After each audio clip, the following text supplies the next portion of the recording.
유튜브로 보는 서영석의 더비평, 정치를 분석하고 비평하는 서영석의 더비평, 서영석 인사드립니다.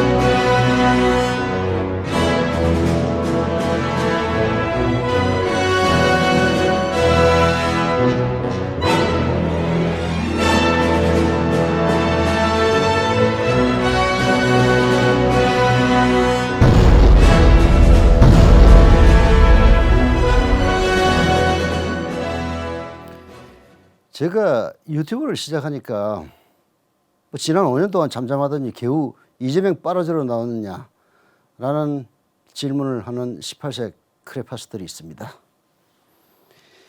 그런 독선적에게 굳이 대꾸할 필요는 없지만은 오늘은 뭔가 제 자신의 이 마음가짐을 한번 얘기하고 싶은 생각이 들긴 합니다.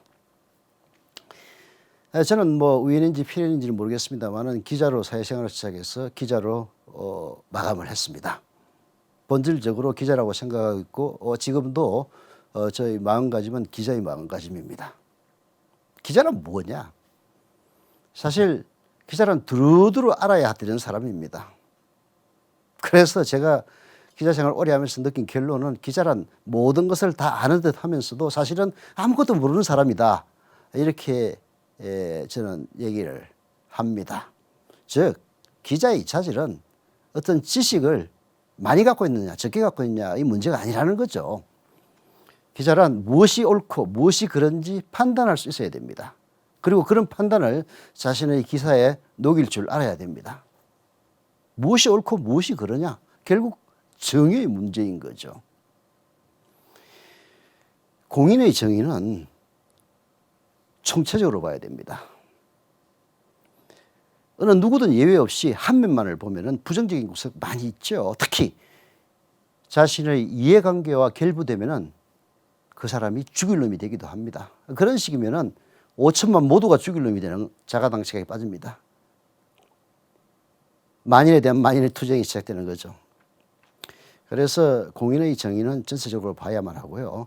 지연 말단에 빠지는 어리석음을 범해서는 안 됩니다. 저는 최소한 현 시점에서 이재명 후보가 대통령이 되는 것이 야당의 어느 누구가 집권하는 것보다 더 정의에 가깝다고 보기 때문에 이 방송을 시작한 겁니다. 저는 노무현 때도 그랬고요. 문재인 대통령 집권하기 전에 한 1년 가까이 팟캐스트도 했습니다만은 뭘 바라고 하지는 않았습니다. 실제로 지난 5년간은 거의 숨어 지내다시피 했고요.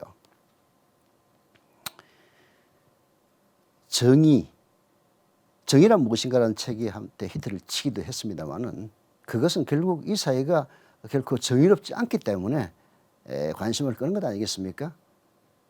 예.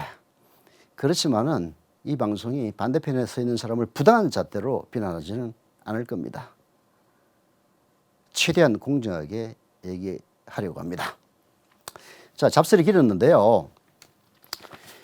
2002년 저는 노무현과 이인지라는 글을 써서 이른바 인터넷에 데뷔를 합니다. 저는 이제 그거를 썼을 때는 그게 인터넷에서 있기를 끈지 아닌지도 몰랐고 나중에 이제 알게 되었습니다만은 노무현과 이인지라는 글은 인터넷에 그냥 끄적인 저희 그 기자 홈페이지에 끄적인 글에 불과했습니다. 그 내용도 그렇게 깊이 있는 것도 아니었어요. 제가 천연명 기자 시절 이인지와 노무현을 국회 노동위에서 취재를 한 적이 있습니다. 그래서 두 사람의 취재 경험을 바탕으로 이인지는 참 사람 좋은 동네 형이긴 하지만은 노무현은 친한 동네 형이 될 수 없는 사람입니다. 뭔가 기자들과 거리를 뒀어요. 거리를 두는 게 딱히 거리를 두기 위해서 두는 건 아닙니다만은 늘상 열심히 연구하고 공부하고 질의할 거 하다 보니까 기자들하고 별로 얘기할 틈이 없었어요. 그렇지만은 실제 상임위에서 일어나는 일들을 보면은 노무현이야말로 참 보통 사람이 아니다라는 느낌을 주기에 충분했습니다. 그런 경험들을 토대로 노무현과 이인재라는 글을 썼고 그때 마침 조선일보를 등에 업은 이인재에게서 공격을 받던 노무현 대통령을 지지하는 사람들에게 많은 힘을 줬다 그런 얘기를 나중에 들었습니다. 그래서 이재명도 국회의원은 한 번도 안 했기 때문에 모르지만은 성남시장을 했기 때문에 성남시청을 출입하는 기자들 중에서 이재명을 봤던 그런 사람들이 저와 쓴 글과 유사한 글을 쓰지 않을까 생각을 했었는데요. 제가 찾았습니다. 페이스북에서 발견했는데요.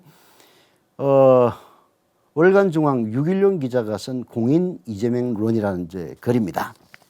굉장히 긴 글이고 이 글이 사실 뭐 월간중앙에 게재된 것인지 아닌지는 불분명해요. 아니면은 그냥 페이스북에 쓴 글인지는 모르겠습니다. 이 6.16 기자는 이재명 지사의 성남시장 시절이죠. 당시 중앙일보 성남시 출입기자를 했던 사람이라고 합니다. 그래서 대장동 개발 당시 이재명 시장의 사업 추진에 대해서 뭔가 자기가 직접 본 이야기죠. 그 성남 출입기자는 성남 지역을 담당하는 기자입니다. 그래서 대장동 개발이 추진될 당시의 전후 상황을 알고 있고 그래서 그런 기억을 토대로 해서 당시 상황을 썼다고 합니다. 이재명 시장이 시장에 당선됐던 때가 2010년이죠.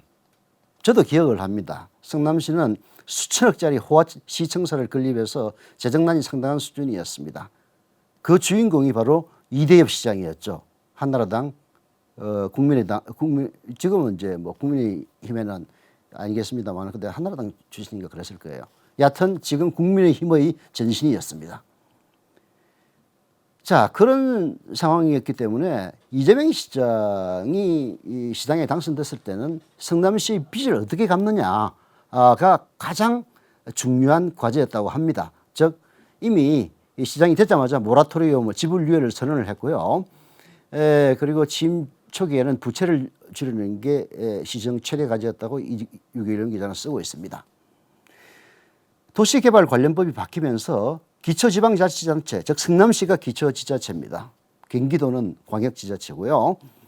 직접 아파트를 지어 분양하는 게 가능해졌습니다. 이전까지 공공개발은 LH가 독식하거나 아니면 광역지자체인 경기도, 경기도의 경우는 경기도시공사입니다. 가 어느 정도 지분을 참여하는 수준이었다고 합니다. 이때 개발 수요가 큰 시군에서 도시개발공사를 우후죽순으로 설립하여 직접 개발에 나서는데요. 성남시도 성남시설관리공단으로 한계가 있어서 도시공사 설립을 추진합니다. 당시 성남시에는 위례신도시 개발 호재가 있었어요. 물론 위례신도시는 성남만 관련된 게 아니고 하남시, 송파구, 서울시 송파구죠. 이 3개 지자체가 동시에 얽힌 곳입니다.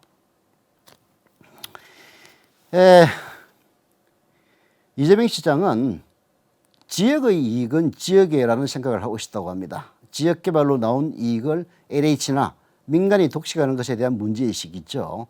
또한 이것을 지역에 주기 위해서는 결국 지방자치단체가 그 이익을 환수해야 됩니다.